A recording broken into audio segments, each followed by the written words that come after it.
All right. So I would like to thank everyone who made it today to our cybersecurity conversation for the SMB and startup entrepreneur. We are going to be recording this event, and afterwards we're going to be posting that to our YouTube channel, but let's dive right in. So our agenda for today is to really hopefully clear up some questions about cybersecurity because it can be complicated and confusing. My goal is to help it be a little bit easier to understand and help you plan for your specific needs to protect yourself and your organization. So we're going to start off. I'm going to give a brief introduction about myself and about PMOD technical experts. Then we'll be talking about cybersecurity myths. We'll be talking about the changing landscape of cybersecurity. And then we'll be talking about ways you can protect your network, implementing password policies and multi-factor authentication, as well as password managers, the importance of educating your employees on cybersecurity awareness, what to do when you have a cyber incident, and then we'll wrap up with the questions and a raffle for an OpenComm headset from Shocks. If you have any questions along the way, feel free to put them in the chat and we will dive right in. So my name is Jonathan Beck. I've got 23 years of experience in IT and IT security. I've worked in varied environments in multiple business verticals and businesses of different sizes. PMOD Technical Experts was founded in 2021, and our sole focus is on the small and medium-sized business and startup markets. So let's talk about some cybersecurity myths. First, cybercrime is a problem for large organizations. What a lot of people miss is that cybercrime is often a crime of opportunity. And when people look at the landscape, there are more small businesses than large businesses. And the fact is 60% of all cybercrime last year impacted that market. Second myth, hackers target their victims. Yes, there are groups that specifically target a person or business. However, a lot of times it's a crime of opportunity. A hacker casts a large net over the sea of internet traffic, hoping to catch big fish, small fish, and everything in between. They're just looking for a quick payday. All right. Cybersecurity myth number 3, cybersecurity is too expensive for small businesses. So I won't lie, a good cybersecurity system does cost money, but from the size and scope perspective, it could be as few as a few $100s a year for a small business with very few machines. For a medium-sized business, it could be a few $1,000s. And then on the high end, for like large corporations, they probably spend hundreds of thousands of dollars on cybersecurity. But that's just not practical for organizations in the small and medium-sized business market.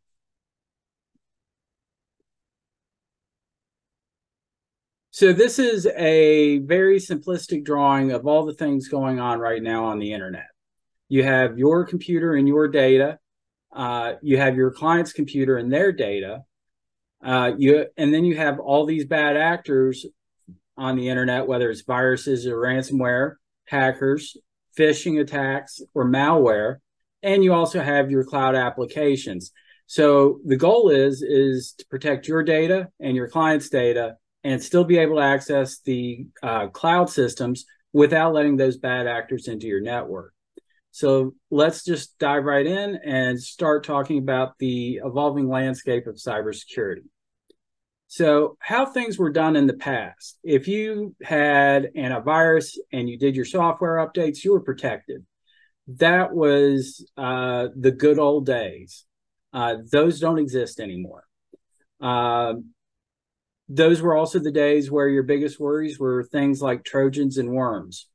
And they were usually transported into your network on a floppy disk. Now, what do we have? We have layered security approaches. You have antivirus, endpoint protection, endpoint detection and response. You've still got your software updates. We've added in firewalls, and the list can go on. But now we also have a lot more threats than we had before.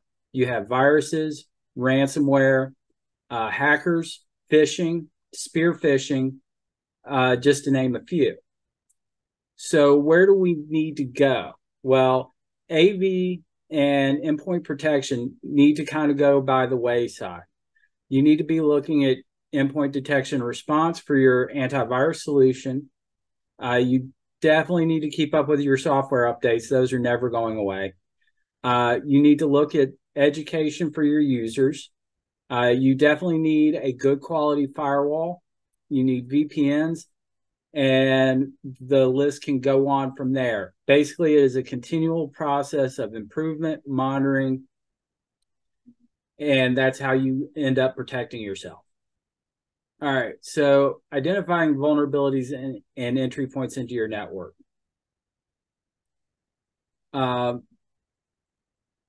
So first, let's talk about the types of vulnerabilities. There are external vulnerabilities and internal vulnerabilities.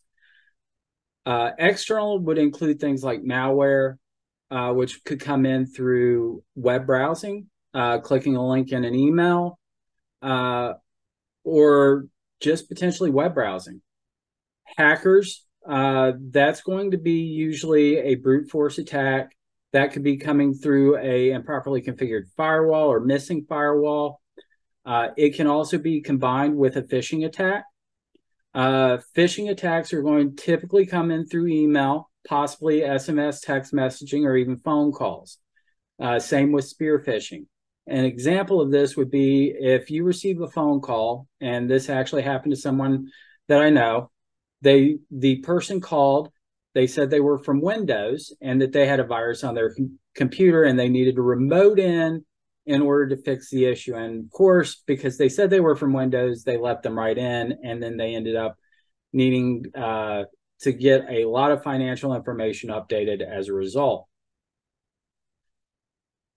Internally, your threats are really a lot of human-based threats, whether it's a disgruntled employee or an undertrained employee that either doesn't care or doesn't know what links to click.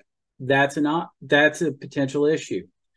Misuse of company systems and intellectual property theft can either damage your property or destroy it.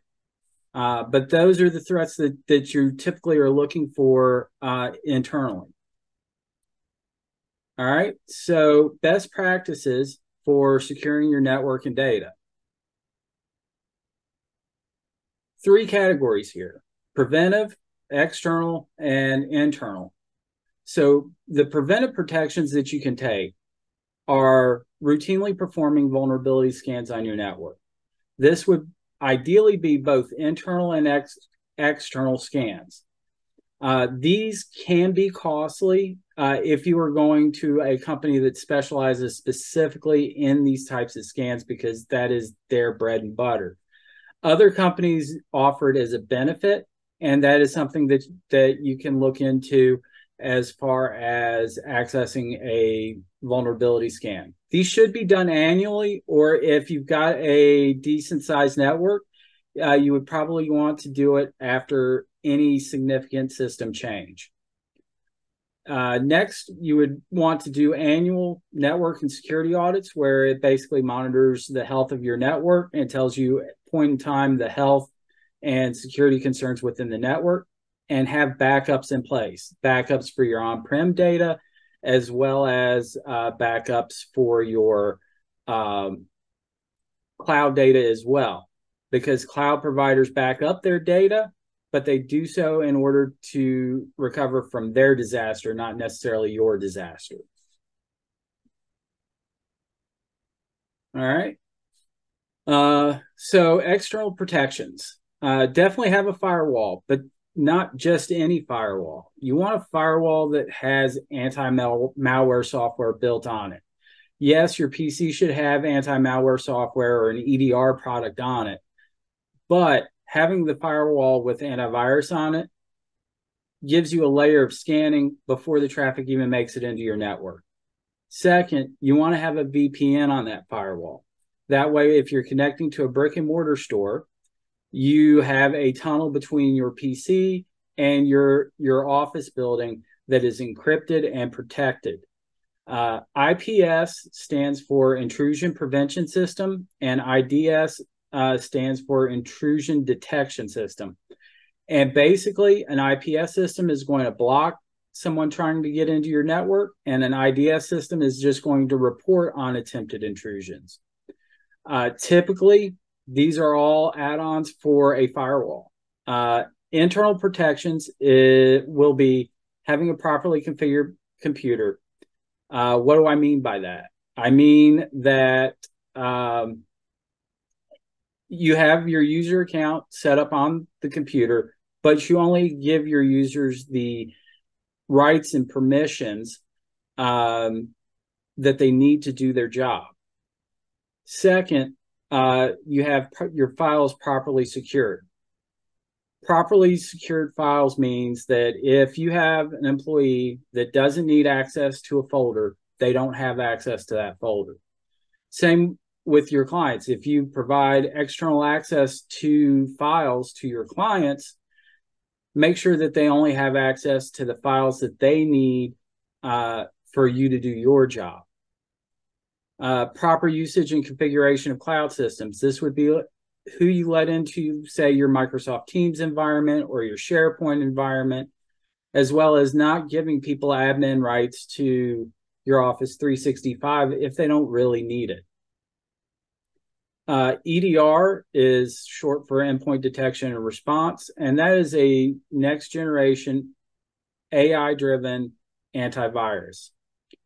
Basically, instead of using definition files, which a lot of people are very familiar with when it comes to antivirus, this is looking for behavior-driven activity. So your Outlook all of a sudden starts sending out 1,000 emails.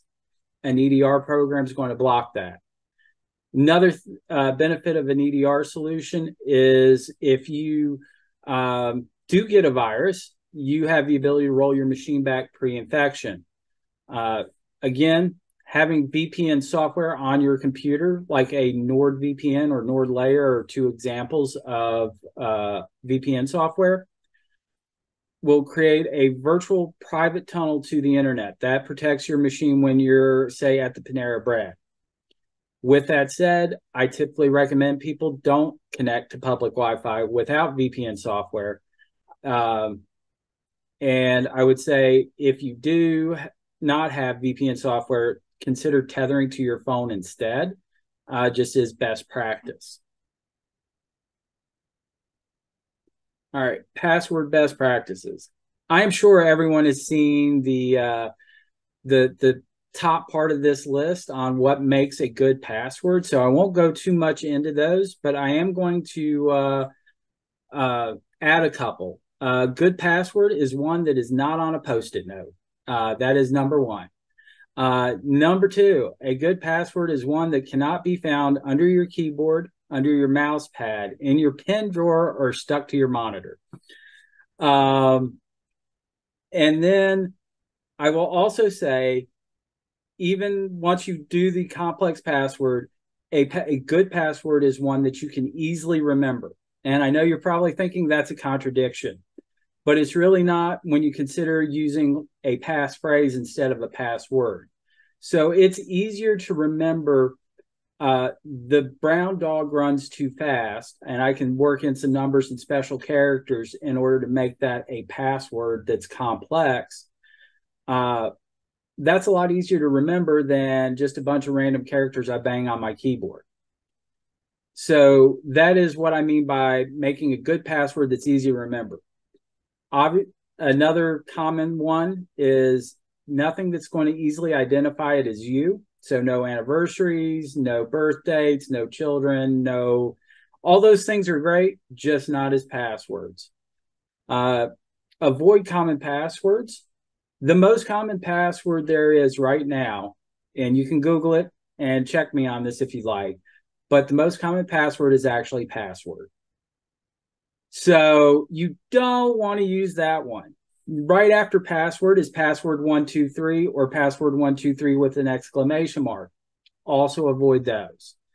The third one is admin, all lowercase. So if you are using an admin account and your password is admin lowercase, you really do need to change your password. You want to change your passwords every 3 to 6 months, and you want to have a unique password for all the sites and systems that you log into.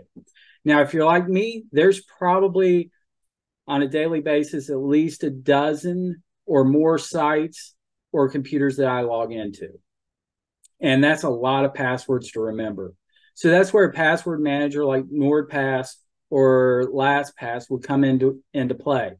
All I have to do is remember one password, and all I have to do is remember one password, and then I have access to all my passwords that I access. All right. And then lastly, we want multi-factor authentication. If you do all the above, your password can still get cracked. It can still be hacked. All it takes is enough time.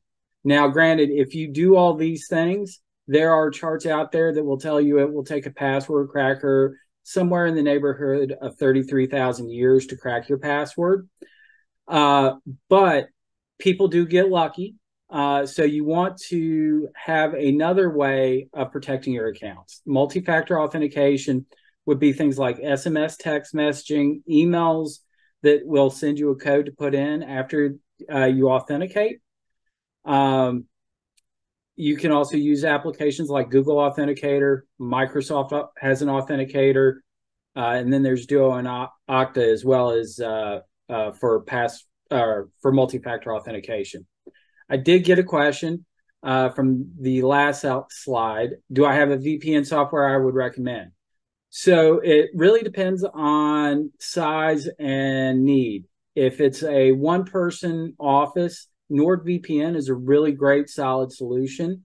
If you're working in a small office environment where you've got probably 10 or fewer users, you'd probably be looking at a product called NordLayer.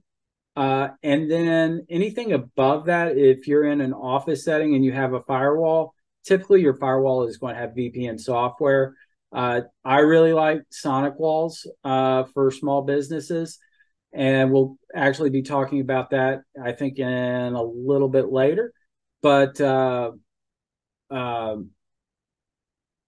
the Sonic Wall has two different options for VPN clients. Those both work really well. All right. Okay, and then we're going to talk about education. Education for cybersecurity awareness. Typically, a good cybersecurity training is going to involve one or multiple of these. A really great cybersecurity training program is going to involve everything that you see on the slide. And one of the most important things about any cybersecurity training program is the last item, testing. If you are sending out videos or documents, you don't know if your employees are reading them or understanding them until you test them on it. So there are multiple tools out on the internet. Things like KnowBe4, as an example, has been doing cybersecurity awareness training for a long time, and they include all these items. It is a product that I highly recommend, and it includes routine testing. They will actually try to scam your employees by sending them fake emails. And if they click the link, they will get the Rickrolled ad from YouTube, if you're familiar with being Rickrolled from old viruses. All right. So we've done all these things, but something still happens. What do we do now? So before we have an incident, we want to have an incident response plan in place. That's going to say who's involved in isolating the event, who is involved in correcting the event, and what are we doing after the event is been resolved. Now, a lot of times, some people will have multiple roles in the plan. Regardless, you want to test that incident response plan before you actually use it. The next thing is what happens when the incident actually happens. The number one thing that I tell people is stay calm. Panic is not going to fix it. Panic is most likely going to make it worse. Then we want to identify the issue and isolate the issue, especially if it's a ransomware attack. Getting those machines unplugged from the network stops the spread of that ransomware.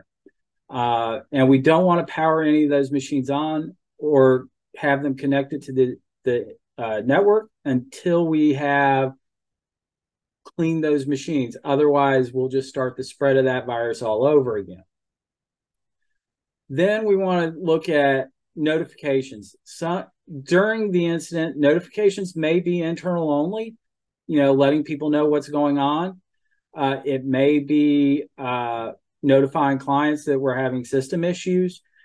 The level of detail is really up to you. Now, the one thing that I will say, at some point, either during the incident or post-incident, there should be a notification that goes out saying, we had this issue, because what you don't want to have happen is them finding out you had a cybersecurity event and you didn't tell them. Now, if you feel like you can get away with it, that's a personal choice. I just don't recommend it.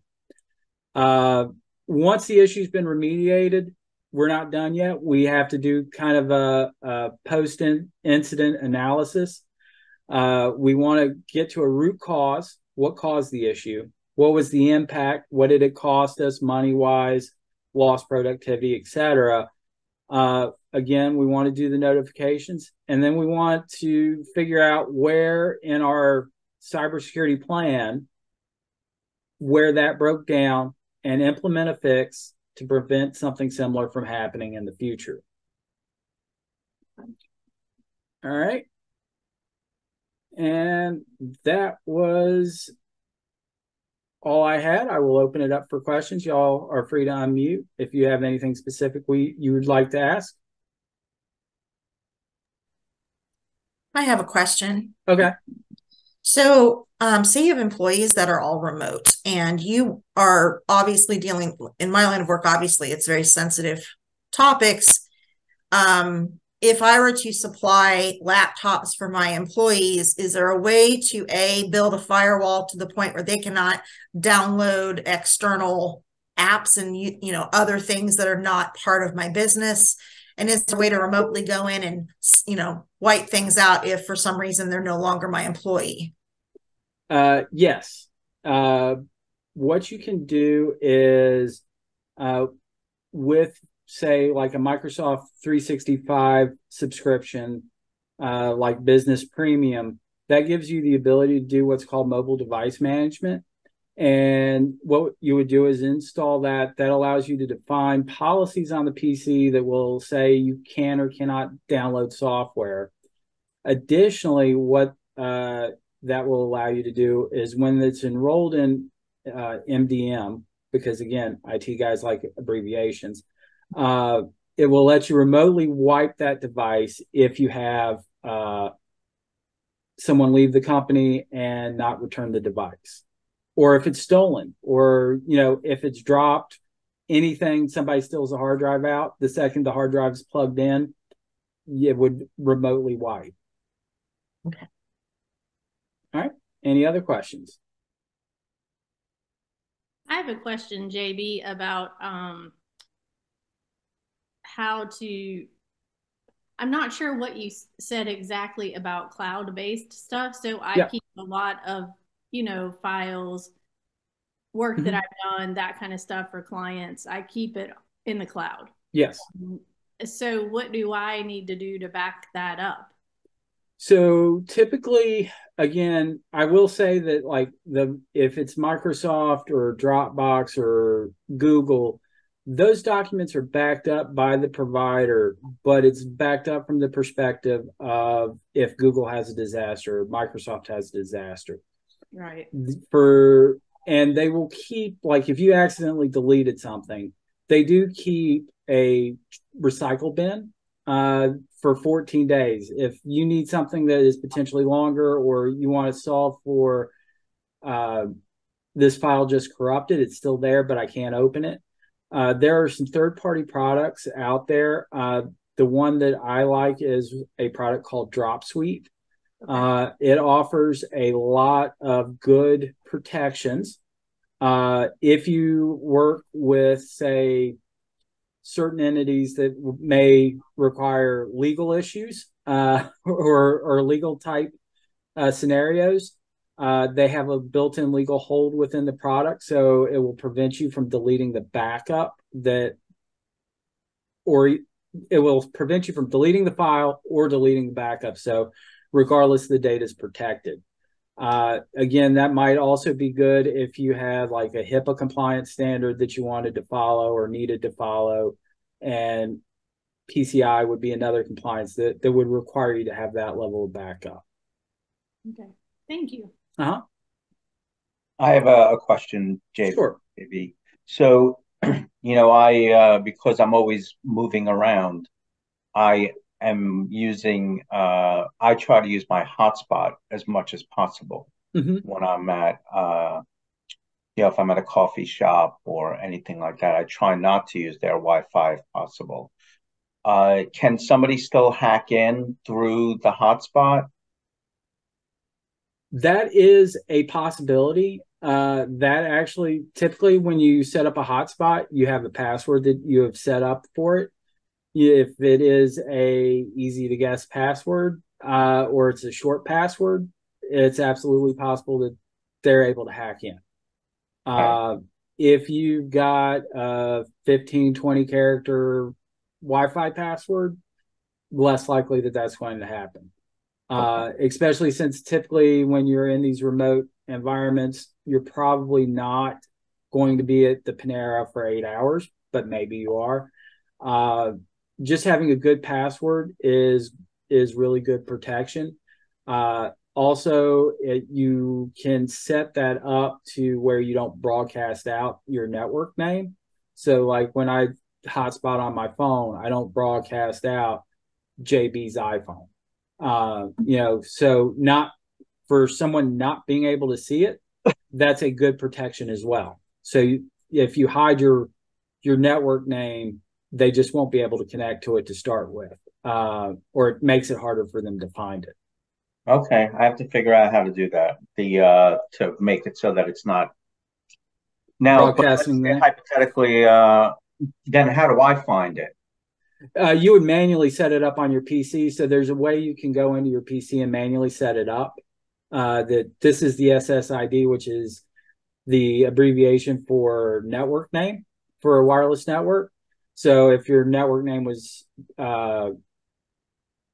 Jonathan's iPhone, you would type that in, and then you would define it. Windows would tell you like what kind of encryption you wanted to use, that kind of thing, and you would just match that up to your iPhone or Android device.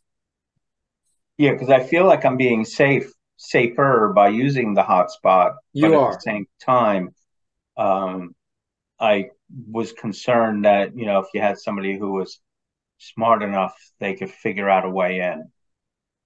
As long as your password isn't password, that's good first step. It's definitely not password. WordPass maybe, but not password. All right. Any other questions? All right. And 1 second here.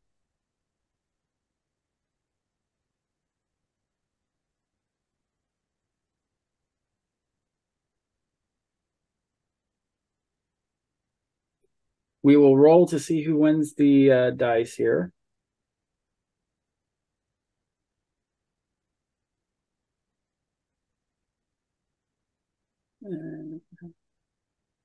Mindy, You won a OpenCom headset. Oh man, I am jealous. Awesome. Thank you. So I will get that to you at the next BNI. All right, sounds good. Thank you so much. All right. Any other questions? I know I'm going to have other questions for you, so I'll just have to email you privately with All my right. other questions. Absolutely. Everyone have a good rest of your day then. Thank you. This was great. Thank Yeah, you. this was awesome. Thank you. I'm going to actually watch it again. Okay. Thank you. Have a good week.